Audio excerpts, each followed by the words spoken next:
खाने आया हूँ और राम राम राम राम मौसी क्या लेकर आ गई, जहर लेकर आ गई। सो महा इसलिए आंखें बंद की होंगी कि इस समय किसी और को नहीं बल्कि कन्हैया ने महादेव को याद किया है कि सर्वप्रथम जब समुद्र मंथन हुआ था तो हलाहल नामक विष निकला था और वो किसी और ने नहीं पिया था बल्कि वो विष आपने ही पिया था। तो बाबा मैं तो यहाँ माखन मिश्री खाने आया हूँ, अगर जहर पीना है तो आप ही आओ, आप ही हो।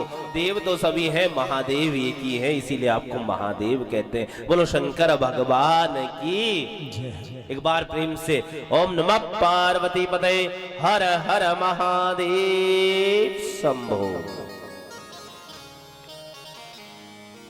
तो आज इसीलिए आंखें बंद की हैं।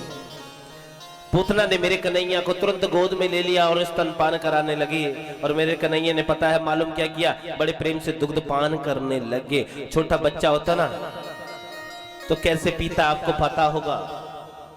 अब सुखदेव जी महाराज कहते हैं कि प्रभु स्तनपान कर रहे हैं और पूतना धीरे धीरे प्रसन्न हुए जा रही है कि बस अब कुछ ही सेकंडों में गोविंदाय नमो नमः होने वाला है, प्राण निकलने वाला है। लेकिन यहाँ तो एक नहीं, दो नहीं, बल्कि 5 मिनट हो गए, कोई असर नहीं हुआ। पूतना बोली हे भगवान कैसो बच्चा है, 5 मिनट से जहर लगाकर दूध पी रहा है, मरता ही नहीं है।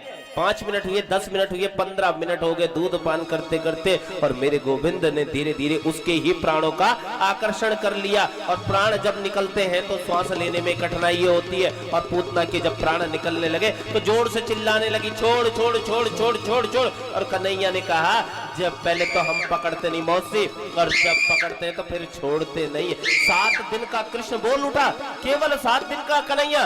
पूतना ने जब बोला छोड़ छोड़ छोड़ मौसी, हमको तब पकड़वे आओ, हम तो छोड़वे ना जाने भैया, अब तो आपको ठिकाने लगा कर ही छोड़ेंगे, ऐसे थोड़ी छोड़ेंगे। और पूतना बोली हे भगवान, ये 7 दिन का बच्चा बड़ों की तरह बोलता है, ये तो कोई चमत्कारी मालूम होता। और प्राण जब निकलने लगे ना और तो क्या गोविंद को आकाश में लेकर उड़ गई भैया। और जैसे ही प्राणों का आकर्षण गोविंद ने कर दिया तो धड़ाम से गिरी धरती पर और पाम गिरे पैगाम में जाके, मुंड गिरो मुंडसान में जाके, और कान गिरे कानपुर में जाके, और हाथ गिरे हाथरस में जाके। बोलो कृष्ण कन्हैया लाल की। इतनी लंबी चौड़ी कई वृक्ष टूटे, गांव के गांव तबाह हो गए भैया। कैसी पूतना थी वो बताओ। लेकिन भागवत जी में जो वर्णन आता है जब पूतना गिरी उसका शरीर कितना लंबा चौड़ा हुआ पता, 18 किलोमीटर। अब 18 किलोमीटर सोच लो आप कितने किलोमीटर के हो, 1000 मीटर का 1 किलोमीटर है ना, तो पूतना 18 किलोमीटर की, लगभग यहां से गंगानगर, अब समझ लो इतनी। कभी कोई पूछे पूतना जब गिरी तो उसका शरीर कितना, तो 18 किलोमीटर का, ठीक है, भागवत जी में वर्णन। अब धीरे धीरे भैया जब पूतना गिरी ना तो आज तो जैसे ही खलबली मच गई, हल्ला मच गया, कान्हा कहाँ गया, कहना कहाँ गया भैया।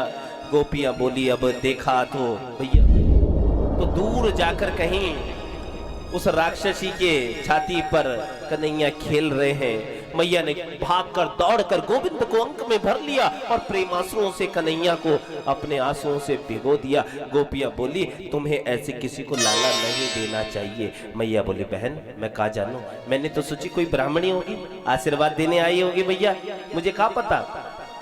अब ये महात्मा, ये माताएं होती है ना, इनका एक पुराण और होता है, वो अलग ही पुराण होता है। जय हो। वैसे पुराण कितने होते हैं पता है?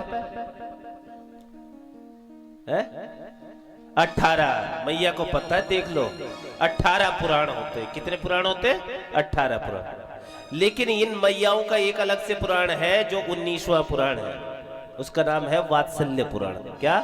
वात्सल्य पुराण।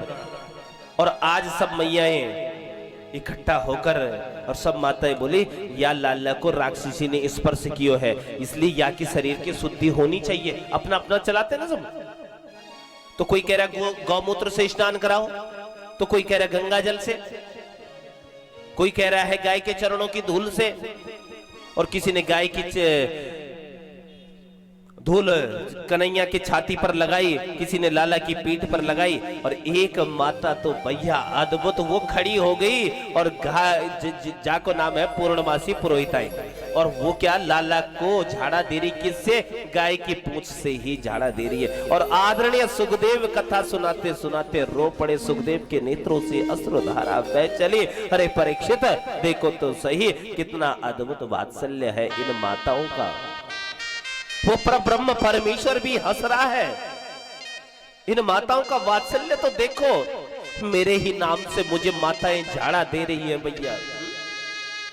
और सुखदेव जी कथा सुनाते सुनाते रो पड़े। देखो तो सही कि इंद्रियाणी ऋषिकेशा प्राणा नारायणोवता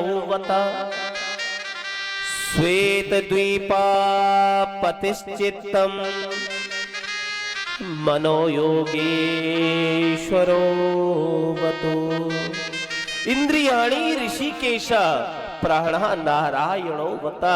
मेरे लाला की इंद्रियों की रक्षा ऋषिकेश भगवान करे, प्राणों की रक्षा नारायण भगवान करे, श्वेत द्वीप के पति लाला की चित्त की रक्षा करे, और मन की रक्षा गोविंद करे। क्रीडन पात गोविंदा शयनम पात माधवा। खेलते हुए लाला की रक्षा गोविंद करे और सोते हुए लाला की रक्षा माधव करे।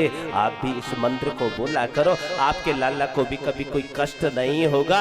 क्रीडन पात गोविंदा शयनम पातु माधवा। खेलते हुए की रक्षा गोविंद करे और सोते हुए की रक्षा माधव करे। और भगवान माँ की गोद में हंस रहे हैं, मेरे नाम से ही मुझे झाड़ा दे रही है। नाम भी मेरा और झाड़ा भी मुझे। कहो कहाँ लगे नाम बढ़ाई, और राम न सकहि नाम गुण गाई। कौन वर्णन कर सकता इन गोपियों के भाव को, कौन वर्णन कर सकता? इसीलिए तो कहते हैं गोपी पिबती तिसा गोपी। जो प्रत्येक इंद्रिय से कृष्ण रस का पान करे वो गोपी है भैया, वो गोपी है। वृंदावन बिहारी लाल की। और आज पूतना के शरीर को लेकर गए हैं जमुना किनारे, लेकिन वहां के शरीर से दुर्गंध आनी चाहिए थी, लेकिन दुर्गंध नहीं आई, बल्कि क्या आई? सुगंध आई। कारण एक ही है, अरे भगवान जिसको छू दें वो दुर्गंध युक्त तो थोड़ी रहेगा, वो तो फिर सुगंधमय ही बन जाएगा। और आज वही सुगंधमय बना, कोई और नहीं।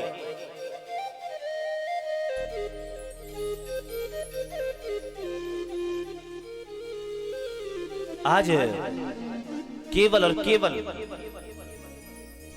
वो सुगंध युक्त सुगंधमय बन गया उसका शरीर। और आज ठाकुर जी की इतनी कृपा बरसी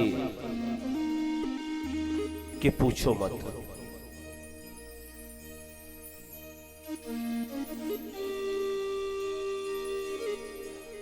आज यहां पर एक बड़ा सुंदर प्रसंग मैं आपको बता देता हूं।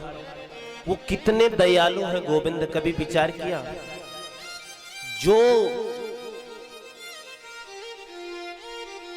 कृपा, जो मुक्ति यशोदा को मिलनी थी, वो आज पूतना को दे दी मेरे गोविंद ने भैया, पहले ही दे दी है। कितने दयालु हैं, हैं? एक बात बताऊं, वो इतने दयालु हैं, यदि वह मानव के अवगुणों की तरफ देखने लग जाए तो जीव 1000 जन्म ले ले तो भी मुक्त नहीं हो सकता। राम और कृष्ण तो इतने कृपालु हैं कि वो कभी हमारे अवगुणों की तरफ देखते ही नहीं है, वो कभी हमारे अवगुणों की तरफ देखते नहीं है। इसलिए